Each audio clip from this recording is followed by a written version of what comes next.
Bonjour Bersailles, bonjour à toutes et à tous. Nous allons donc vous proposer notre sélection de la semaine.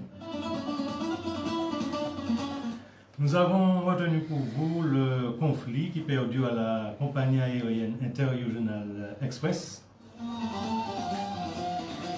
la mobilisation à SA-19, la grande pauvreté et aussi l'œuvre du colonialisme,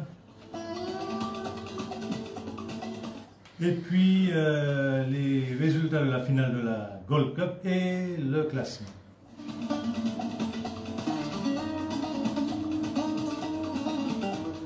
Le conflit perdure à la compagnie aérienne Interregional Express. Les pilotes soutenus par le syndicat SNPL, Syndicat National des Pilotes de Ligne, se sont mis en grève depuis le 14 juillet afin de dénoncer la dégradation de leurs conditions de travail et le non-respect des engagements pris au mois de décembre dernier. Ils réclament la signature d'un accord d'entreprise sur notamment les conditions de travail. La direction de l'entreprise a en effet dénoncé le précédent accord il y a 3 ans déjà.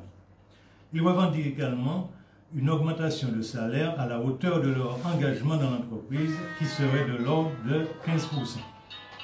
Cependant, la direction en offre 1% et déclare que leur demande représente une hausse de 35% de leur salaire.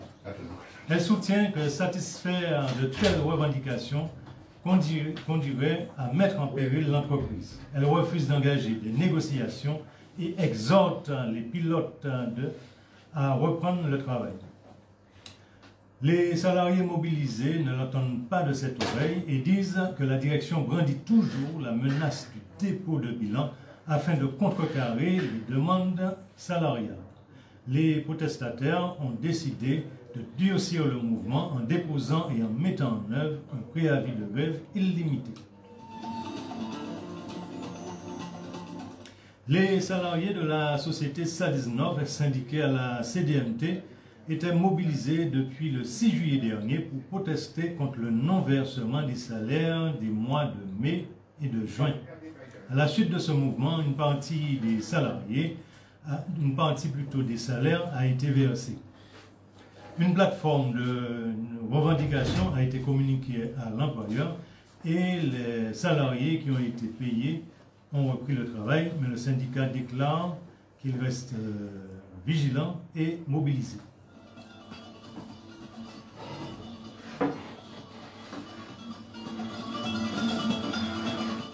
La grande pauvreté est aussi l'œuvre du colonialisme. L'inconscience des ultralibéraux, lancés dans une compétition internationale effrénée, avec pour seule boussole le système ultralibéral, est la cause de nombreux maux de la planète. En ce moment, les températures caniculaires qui font la une de l'actualité des médias en font partie. Elles affectent les écosystèmes et tous les êtres vivants sur Terre.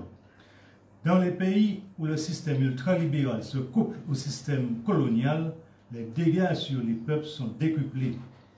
L'empoisonnement massif des peuples de Martinique et de Guadeloupe est à ce titre un exemple significatif. La grande pauvreté est également l'une des résultantes de ce système à deux têtes.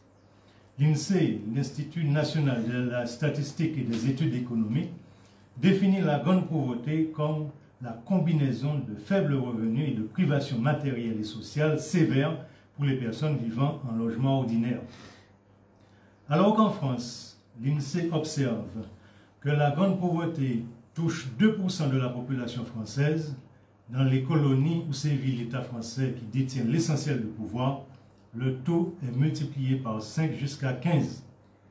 La grande pauvreté touche 10,5% des Martiniquais, 11,8% des Guadeloupéens, 13,5% des Réunionnais, 29,1% des Guyanais.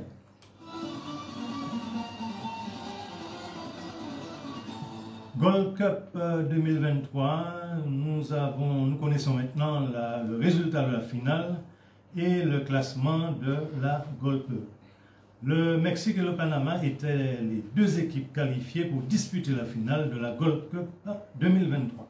Le match s'est joué dimanche dernier au Sophie Stadium d'Inglewood et c'est le Mexique qui l'a remporté par 1-0. C'est la 9e fois que cette équipe gagne ce trophée et prend par là même la première place du classement de la Gold Cup devant le Panama 2e.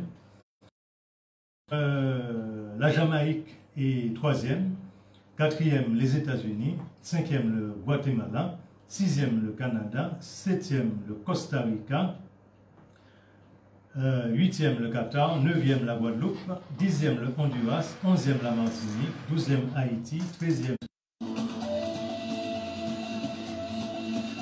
Nous terminons donc notre petite séance d'information par notre parole fondoc. L'ignorance mène toujours à la servitude.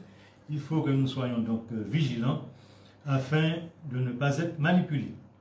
Nous pouvons compléter notre information en utilisant les médias alternatifs. Vous pouvez enrichir vos informations et les enrichir aussi en consultant gratuitement le journal en ligne Gikambout que vous pouvez télécharger à partir de la web TV www.gicambouttv.com.